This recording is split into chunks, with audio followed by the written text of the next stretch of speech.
Alright, hello! I'm Jesse from Darkstorm Reviews, and I'm finally doing my top 10 video games of 2015 video. This is way past due, and this is not the way I was originally going to do it. I planned on having this done by like January 1st at the latest. I was going to use my own gameplay footage and do commentary over it. And I only had a few clips prepared, and long boring story short, I just ran out of time, kept putting it off. Poor planning. My time management skills suck. Terrible. So then I had an idea of doing a live stream. I thought this would be much quicker, much easier. I wouldn't have to upload it. So I started messing around with OBS and using instead of my own gameplay footage, I was just using the official trailers, which is what I'm going to do here as well. But I messed up all the settings, and when I finally did a broadcast a couple days ago, it was terrible. I didn't set it up properly. I didn't set up the scenes properly. Everything was choppy, like extremely choppy. It was terrible. It was an awful video. So you'll never see that. I think 2 people watched it, or parts of it anyway, and that was it. And I don't even know who they were, so hopefully they've forgotten about it. Anyways, oops. Right, so let's just get to it. This is, yeah, all right, so I finally got all the settings working right. The quality of this video should be okay, pretty good. The quality could be better than what you're seeing right now, or what you will see. But the settings that I chose are very safe, and that all the videos that I play should be pretty smooth. There shouldn't be any choppiness, hopefully.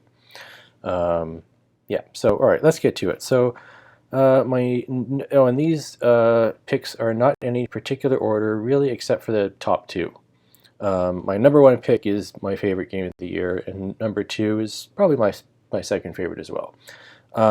But 10 to 3, excuse me, are not in any real particular order. So enough with that boring introduction, and let's go. Number 10 is, and this is all kind of vloggy. I mean, I haven't written anything down, so I apologize if I ramble too much here and there. All right, so number 10 is hatsune miku Project Diva. Not Project Diva, Project Mirai DX. Already, I wish I was editing this. I don't know if live streaming is for me or not. We'll see. Anyways, I'm a big fan of Hatsune Miku, the game series. It's my favorite music rhythm game series, and this was the first one on the Nintendo 3DS. And as you can see, they're all done in SD form or chibi form, not the regular looking characters. Short and stubby. I prefer the regular Miku, but this was still a good game, and I do prefer it on the PS3, and I think they'll have a PS4 game next year, or early or late this year. I think it's late this year. But the DS version was interesting because you had the choice of using buttons and the stylus to play the game, with like tapping with the stylus and sliding it around. So that was interesting. But I mean, of the 3 Miku games that I have, this was my least favorite, but still a really good game. And if you have a 3DS, I would definitely recommend you pick it up, especially if you like J-pop and anime and stuff like that. So that's pretty much all I have to say about that. And number 9 is The Old Blood, Wolfenstein, The Old Blood. This is a prequel download-only game, but it was fairly short. It was like 6 hours, I think, which is pretty long, actually, for a download game. But yeah, I think some countries had discs of this, like in Europe maybe. But for most places, this was download only off the PlayStation Store, or Xbox, I guess. I got it for the PS4. And it's a prequel. Excuse me, I need a drink.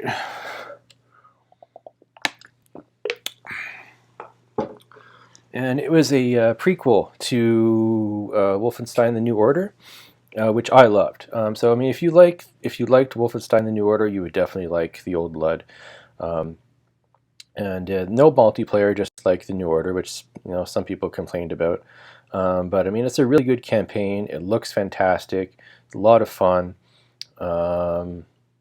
Yeah, that's pretty much all I have to say about that. I mean, it was a great time. I love the design of it.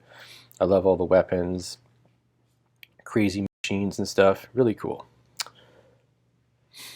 And moving on, number 8 is Battlefield Hardline.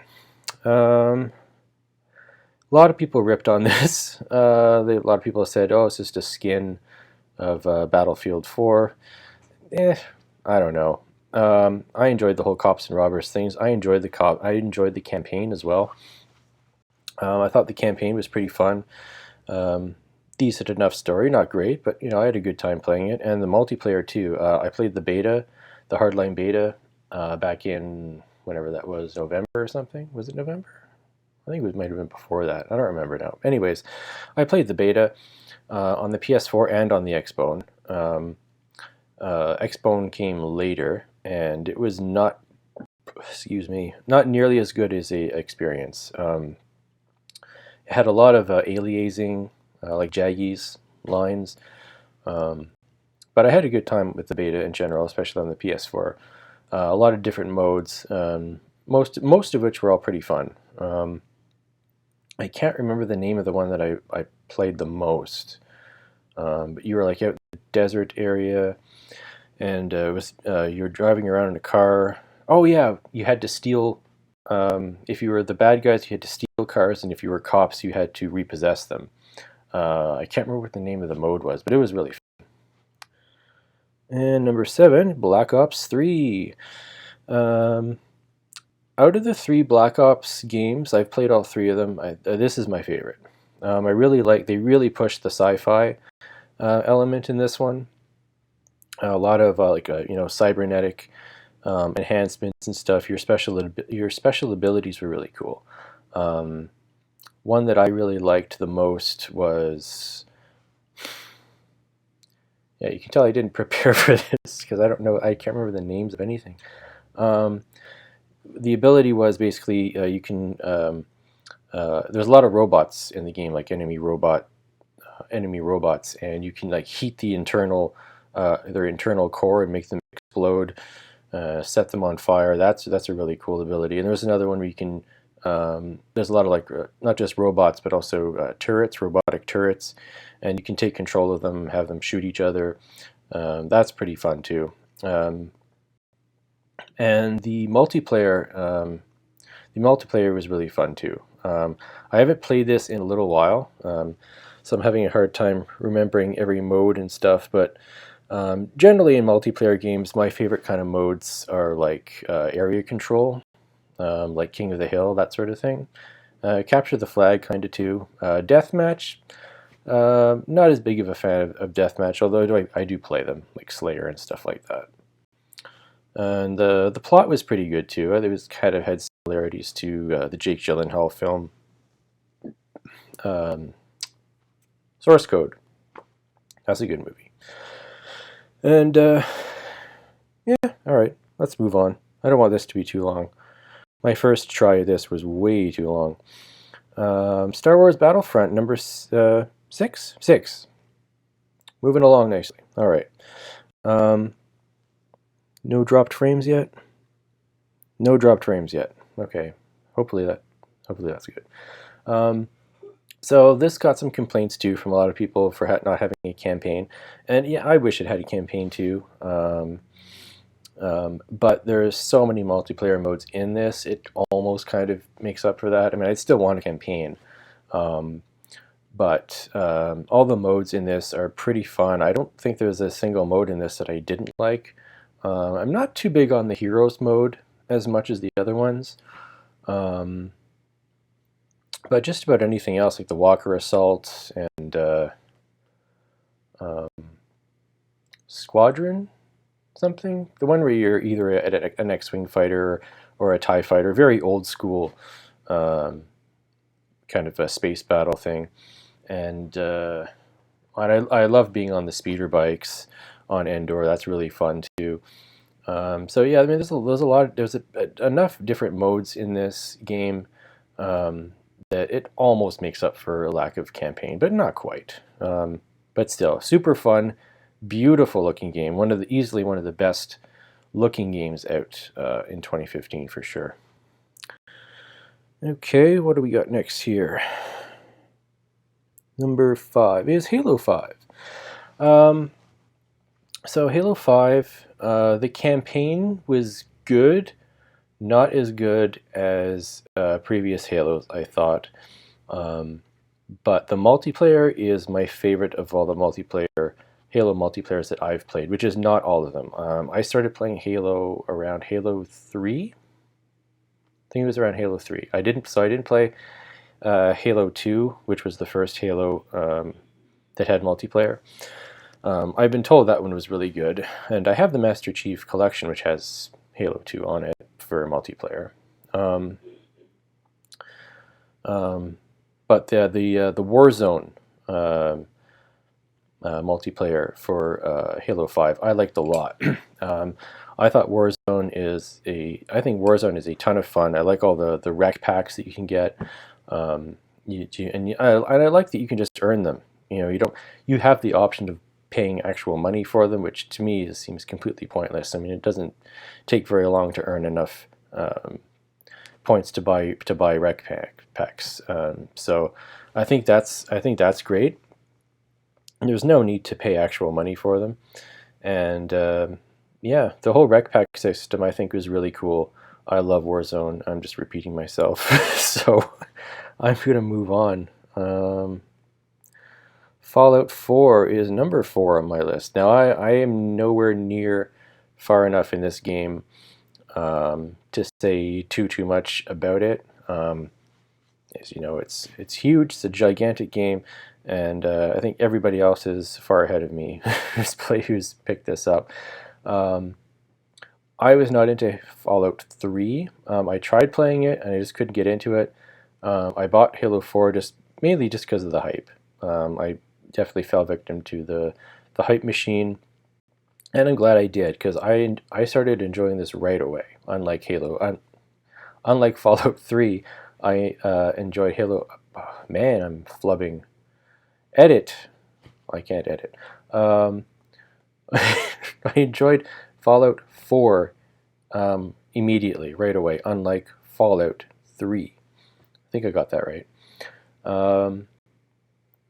So, I mean, it's a very, very good looking game, and I got this on the xbone. I heard there wasn't going to be much of a difference graphically between that and the PS4, and I've seen comparisons, and there is barely any difference.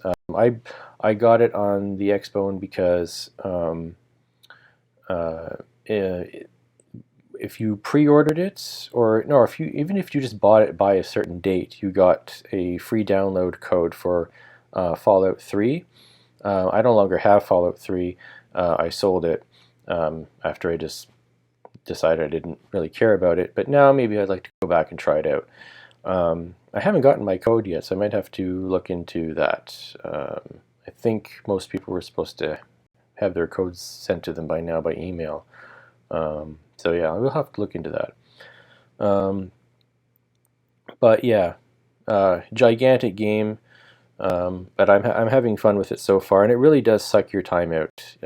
Like, you can play this for 2 hours and not even notice that you've been playing for 2 hours, which is good and bad. So yeah, moving on. Number 3 on my list is Metal Gear Solid 5: The Phantom Pain.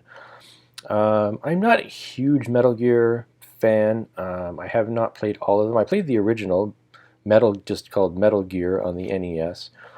I have the first Metal Gear Solid, the PS1 one, which I bought to play on the PS2. I never finished it though. It's a really hard game. Anyways, I played Ground Zeroes, which is the prequel to Phantom Pain, and I enjoyed that. I thought it was pretty good. So I decided I would give Phantom Pain a try. And I haven't finished this game yet either, but I will. I will definitely finish it. The only thing I didn't like about it is it takes way too long to get going. I mean, there's just like when you start playing this game, there's cutscene after cutscene after cutscene after cutscene. You move around for a little bit, and then there's a cutscene. You move around for a bit. There's a cutscene. I think it took about an hour before you really start to actually play the game. So that was kind of frustrating. But once that's over, it's very fun. It's an excellent looking game graphically, and if you're into stealth, of course, this is the series for you. I'm not super into stealth myself. I like stealth. Excuse me. I like stealth until I get frustrated, and I do eventually get frustrated, and I'll just go guns blazing and ruin everything. And then I'll go back and I'll try to do it properly. But I never S rank in Metal Gear Solid games, ever. I don't think I have the patience to be S rank in any Metal Gear Solid games. That being said, I do enjoy them though, and I will be definitely finishing up this game. And moving on, my number 2 pick is Batman Arkham Knight. The best of the Batman games, maybe. I think it'd be a toss-up between this and Arkham City. My only criticism really of Arkham Knight is, excuse me again, my only criticism of Arkham Knight is the same as a lot of people's, which is the Batmobile was a little overused, and the whole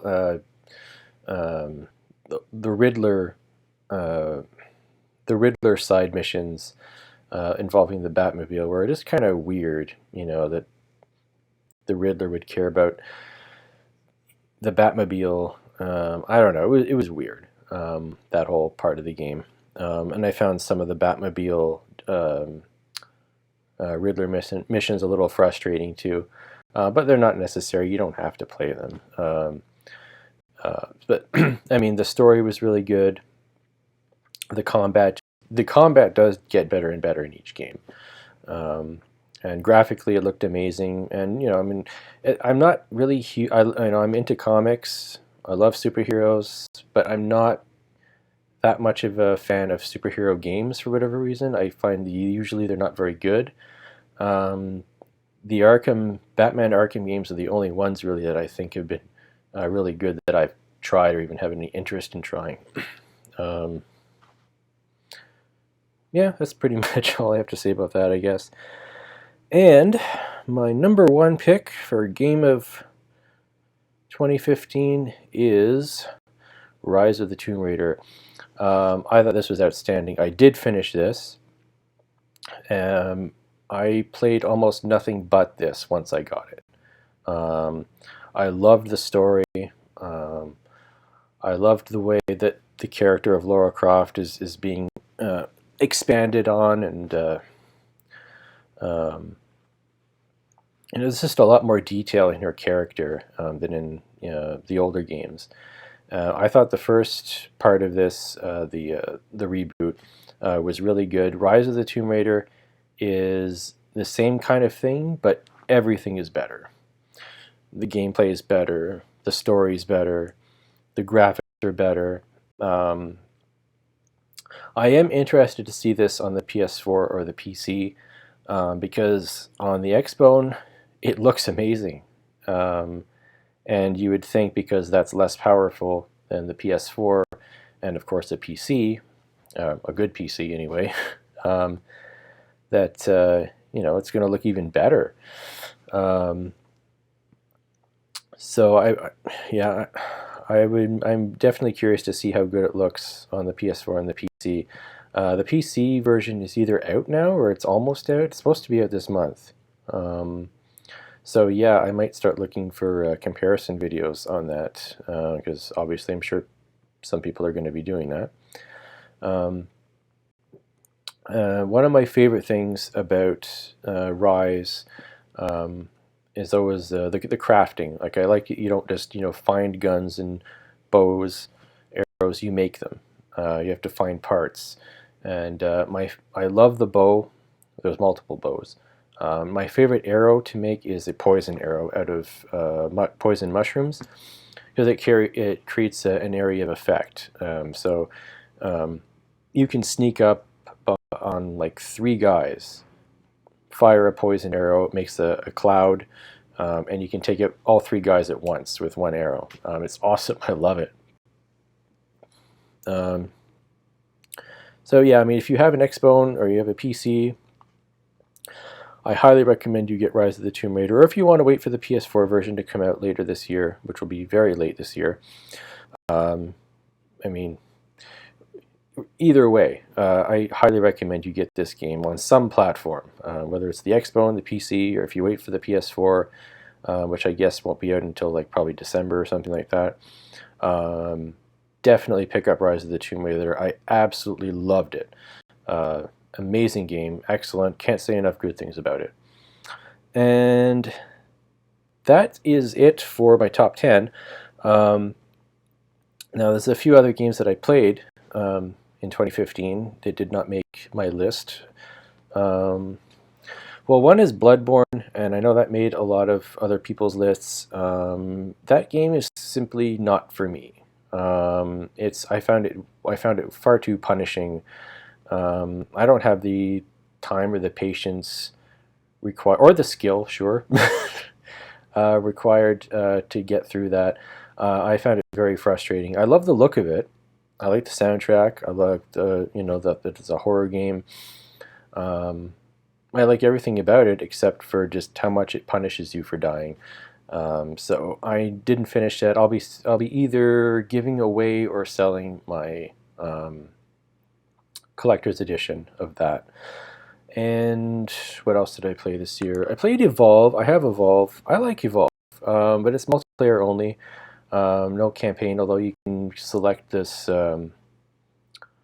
It's like a playlist of the different modes, and so it kind of works as a sort of fake campaign, multiplayer campaign, which is pretty fun. And if you like monsters like I do, it's definitely worth picking up if you can get it for cheap. I don't know what that's going on there.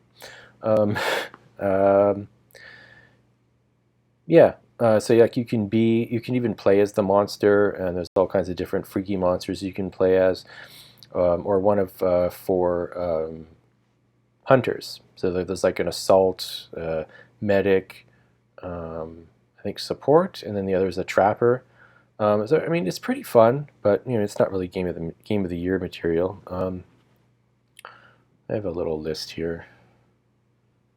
A couple other games. Oh, The Order 1886. Yeah, that got criticized a lot. It was I mean, I think it was okay. It's a beautiful looking game. The story's okay, but it is a little too short. There's no multiplayer, and I got a platinum trophy on it, so I could just really get the most out of that game that I could. So I made sure I got the platinum trophy for that. One frustrating thing about it is when you're going back, selecting missions to replay, you can't skip through the cutscenes, which I think is really dumb. That was really frustrating. But just like Evolve, if you can get it for cheap, go for it. I enjoyed it, but yeah, it's if you can get it for cheap, go for it. Gears of War Ultimate Edition. If you're a Gears fan or you never played it before, the Ultimate Edition for the xbone looks incredible. That's all I have to say about that. Get it. Highly recommend it. Love Gears. Rare Replay. That came out earlier. I forget if it's 30 or 40. I don't know if it's 40. It's a lot of old Rare games. Like Jet Force Gemini, which I'm a big fan of on the N64, all the Banjo-Kazooie games, Perfect Dark, and a whole bunch of other ones. That came out for like $40. I think it's even cheaper now. That's definitely worth picking up. And oh, and Uncharted, the Nathan Drake collection. Uh, whether you've played all the Uncharted games already, like I have all the platinum trophies for that. Can't wait for the fourth one. But whether you've played them all or not, if you have a PS4, you definitely want to get the Uncharted collection. It's all 3 games. I think it's like $74. Maybe it's cheaper in the US. Either way, it's a great deal. And fantastic game series. And Naughty Dog did an amazing job of upgrading the graphics. They redid all the lighting. Looks amazing. So, what am I at? 25 minutes? It's a lot better than my first attempt, which was like 42. It's still a little long though, but whatever. Anyways, I'm done. If you watch this, it looks like I had like 2 people watching live. And if anybody watches the recorded version of this later, thank you for watching. I know this is probably not my best video, but it was fun to play around with OBS anyway. Now I know what I'm doing with it. And I may do other videos using OBS in the future. I don't know if I'll be doing any more live streams, but you know, whatever. It's pretty easy for me to do different things now with this software. Now that I've been playing with it for a couple of weeks, or not a couple of weeks, a few days really. Yeah, not even a week. Anyways, please like it if you liked it. Yeah, I know you probably didn't. Anyways, thank you very much for watching, and see ya.